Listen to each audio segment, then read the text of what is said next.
izina rya Yesu mumeze neza natwe turashima.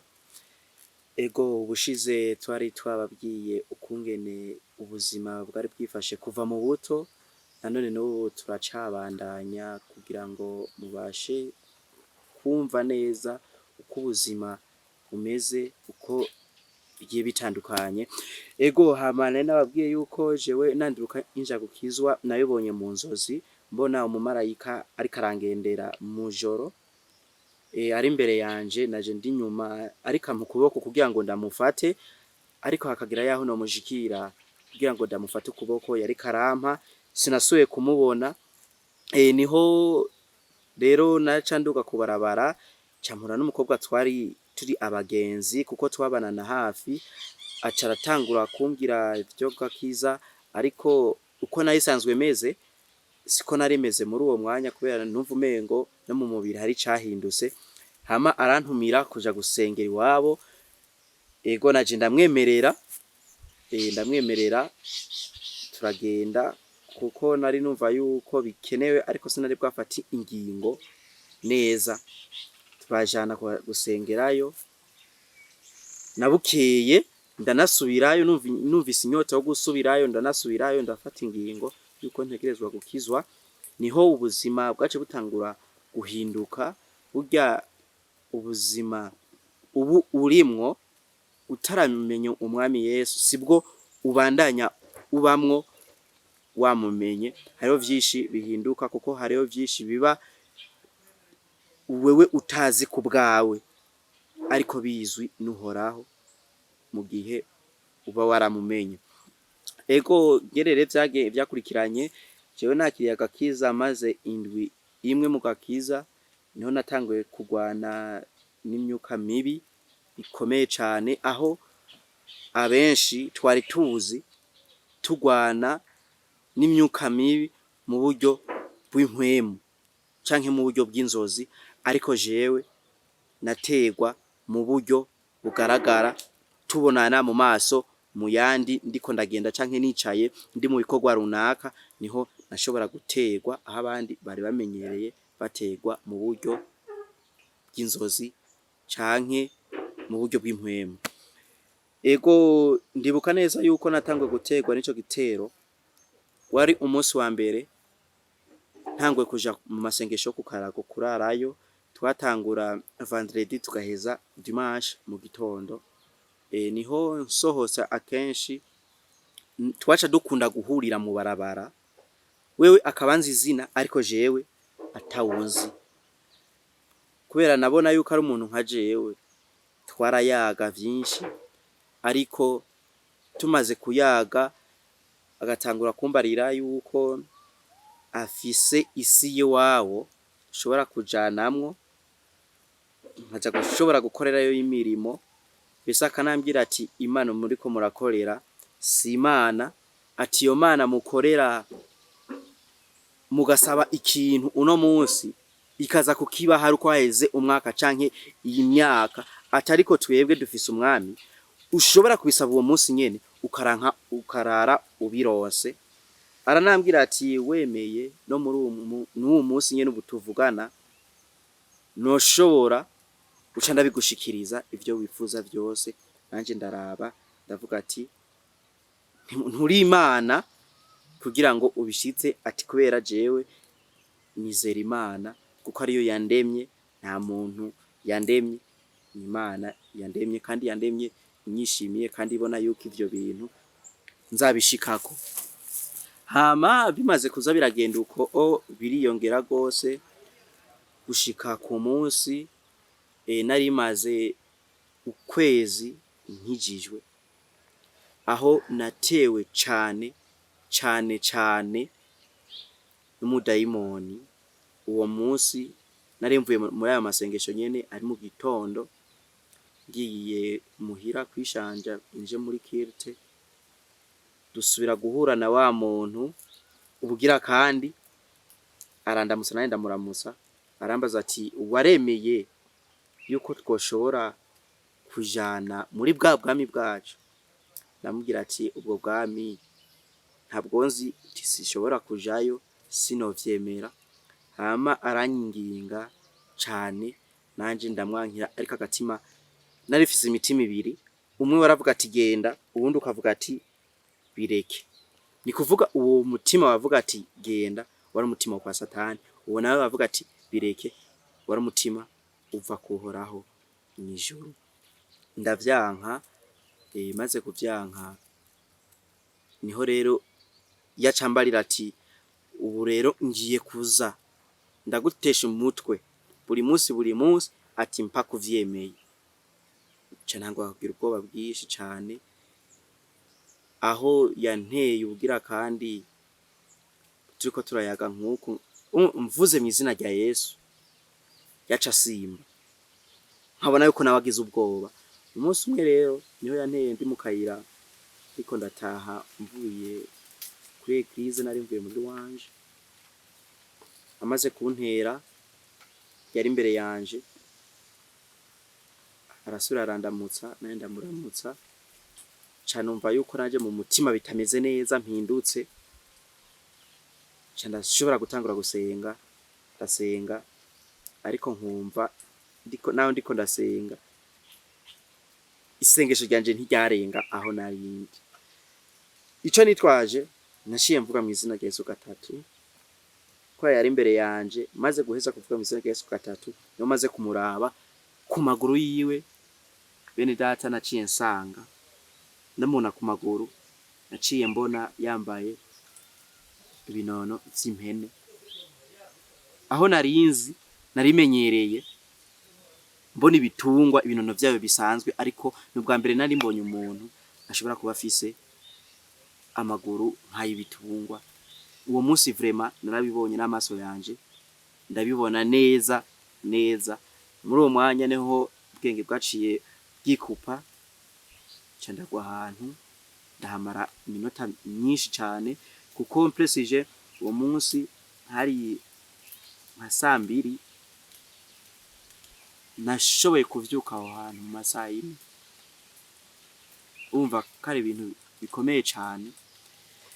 Bama bimaze kugenda uko, ntibisigura yuko yaciye ahagarika, ahubwo yaciye arushirizaho gukora, kuko yambwije ukuri yuko muri iyo minsi ndamunushije inkomezi atagiye kwiyongera, ntiyasubiye kuza ari umwe, baza ari babiri. Bene data, hari igihe usanga dutegwa mu buryo tutazi, kandi ari twe turiko turavyikwegera. Cane cane dukunda gutegwa nk'abasore benshi, dukunda gutegwa mu buryo bw'inkumi, kuzihahamukira. Inkumi zikunda gutegwa mu buryo bw'abasore. Urashobora kubona umuntu ari mwiza ku mubiri ariko ku mutima atari heza.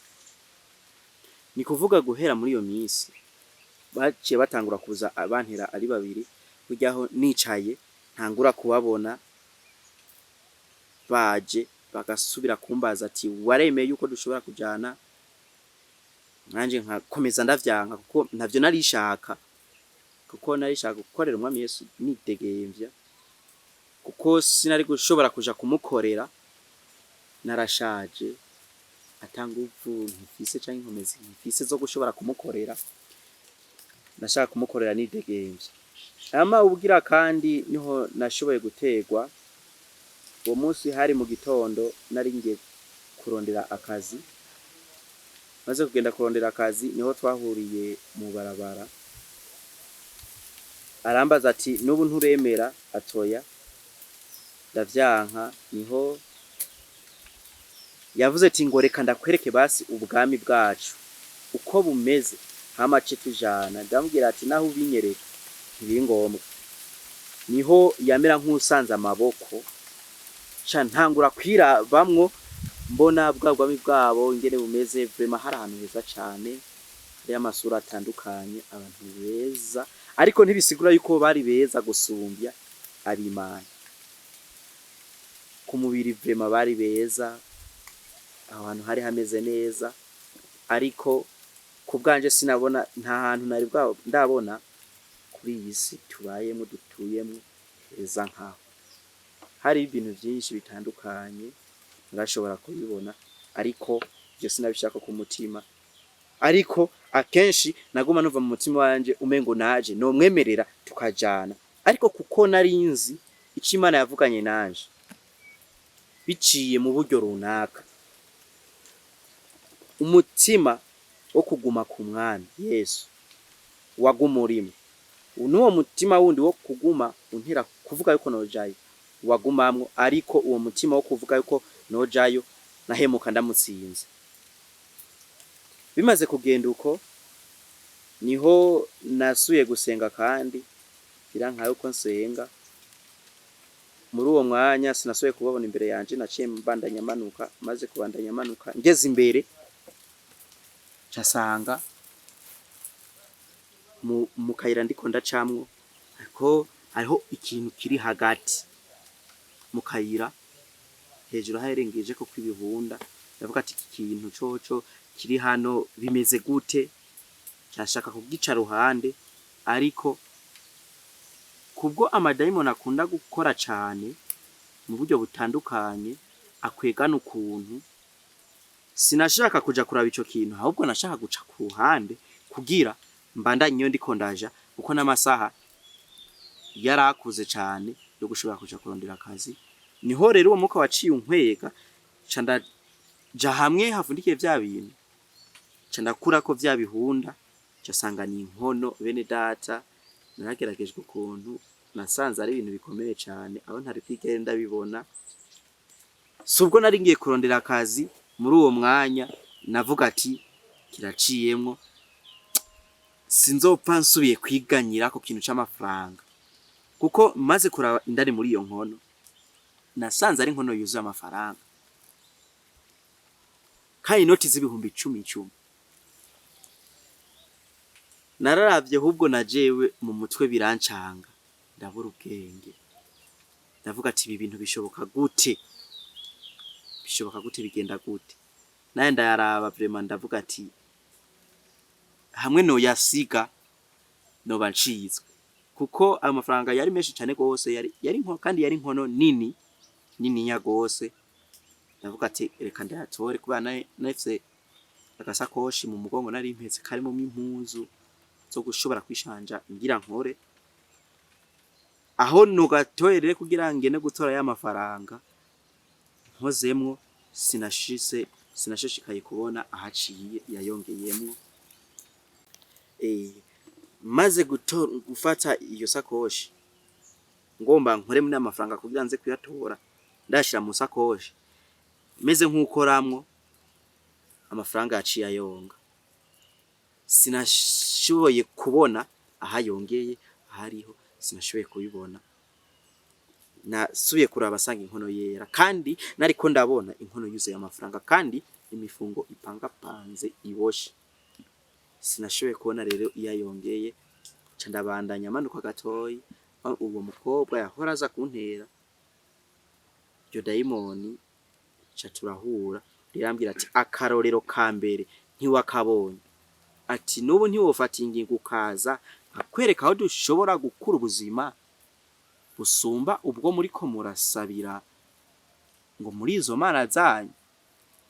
Naje vraiment ndumva umengo ndabishatse gose kwifatikanya nawe, ariko umwisho kuko Imana yari imfise ko kumugambi, ivyashobotse yuko nshobora kwemera cyangwa tujane.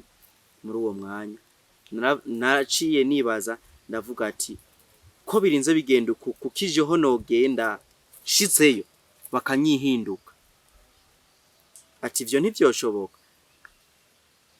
Ndavuga ati ibi bintu ntibishoboka, ati ndazi ko babanyije mu myuka mibi hatari.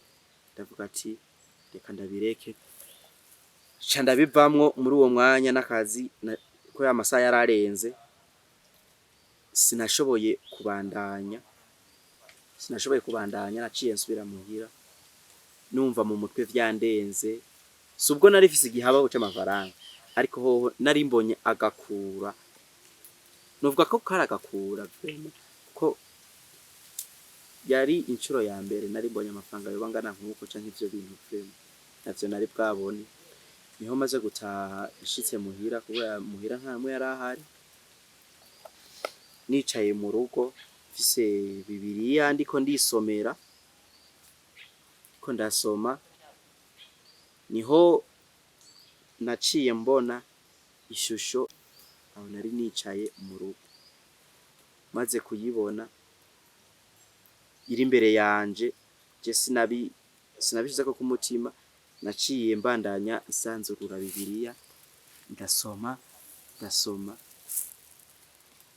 Ndibuka neza nariko ndasoma Abaroma igice c'8 guhera ku murongo wa mbere, nihavuga neza ngo abari muri Kristo Yesu nta rubanza na rumwe uzashobora kubatsinda.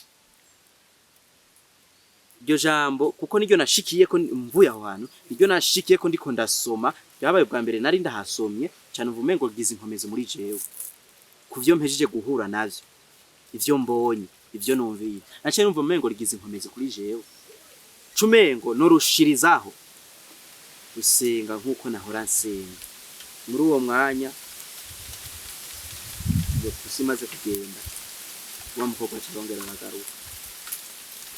Amaze kugaruka arambwira ati ko wavyase, ati nanje ngiye kugukorera ikintu no mu buzima iwawe utazopfa wibagiye.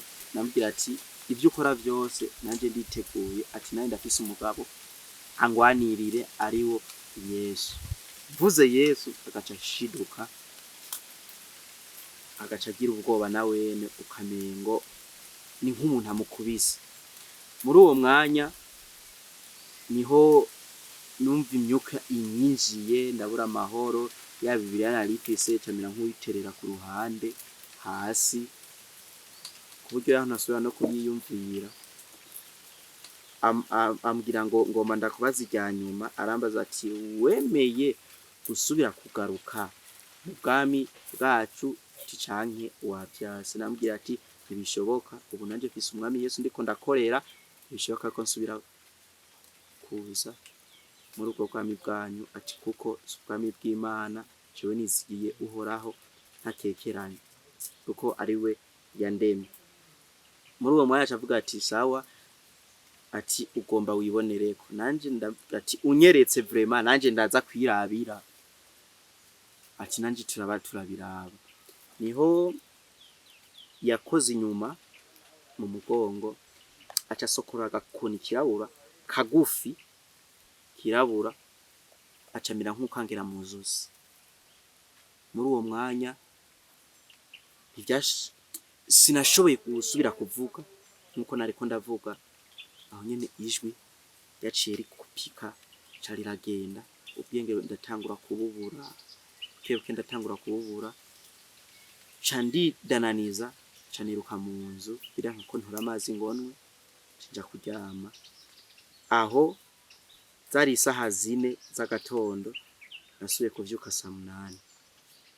Navyutse numva ndushe, numva ndiko ndababara umubiri wose, ntashobora kuvuga ngo bikunde, ijwi ntiryasohoka. Haragira yaho nukuvuga amasaha uko yiyongera, nanje niko vyarushirizaho kwiyongera ku nkomezi.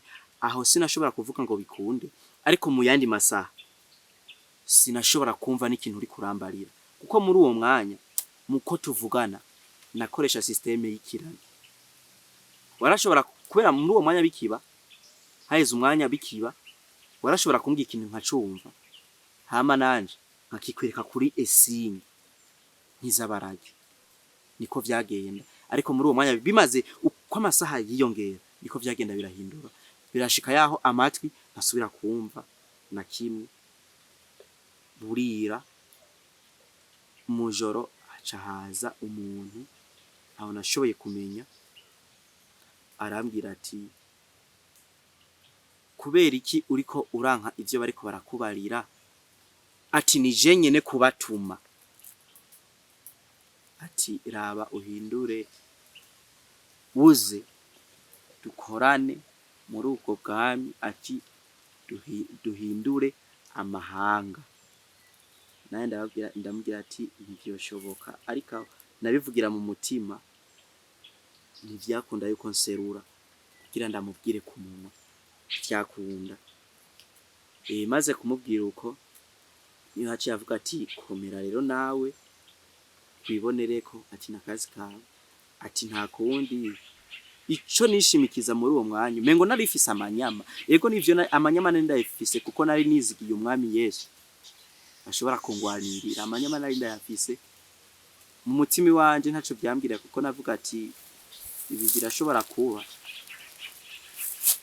kandi umwana w'umuntu bigashobora kumunanira kugira ngo abivure ariko hariho wundi muganga mukuru asumba abadoktere ashobora kubinkiza nizina giyiwe kandi mu mwanya muto mu misegonda mitoya niko nishimikiza muri jewe bimaze kugenda uko burira aho na mama yaratashe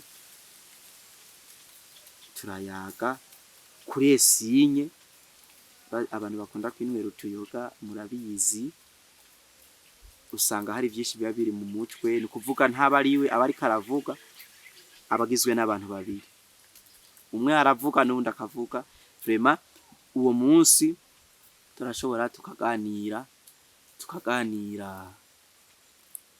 akambarira nanje nkamubarira muri esinye haragira yaho rero ivyo byose n'ubwenge ruratangura kwicurika ndabura ubwenge ndaba nk'ikijuju kuryo ya nk'ikintu nkozubu haheze nk'isegonda 20 utosubira kukimbaza ngo ushobore kukikubarira niho nashoboye kugira ubwenge gato yandikarura ubwenge ca ndafata urupapuro ndandika ca ndaruhereza uwo muntu yantumiye kuja gukizwa ca ndarumuha ndavuga ati genda urumpere mwarimu uwo munsi acara arumushira yagiye ari muri matinale ararumushira hama aza kumpinyisho yuko avuze ati tuse kugenda kuko kenshi iyo maze guterwa naca numva igize inkomezi zo gusenga gose kurushiriza uko nahora senga imaze kugenda uko birakunda ndaza muri matinale ivyo bavuga atana kimwe numva ariko jewe kuko nari sanzwe ndabimenyereye programme kungene igenda nkicumva canke nkivuga nakurikiza ivyo abandi bagize nyimba bahaguruse naramenya ati barahaguruse bagomba bakora iki naca ndabibona naca ndabikurikiza uko biriko biragenda hama bahejeje baransengera bamaze kunsengera birahera ndataha niho vyagiye kwiyongera uwo munsi nyene hari saa sita z'ijoro zarengako iminota 14 saa sita z'ijoro zirengako ku minota 14 arashobora kuza umuntu arambwira ngo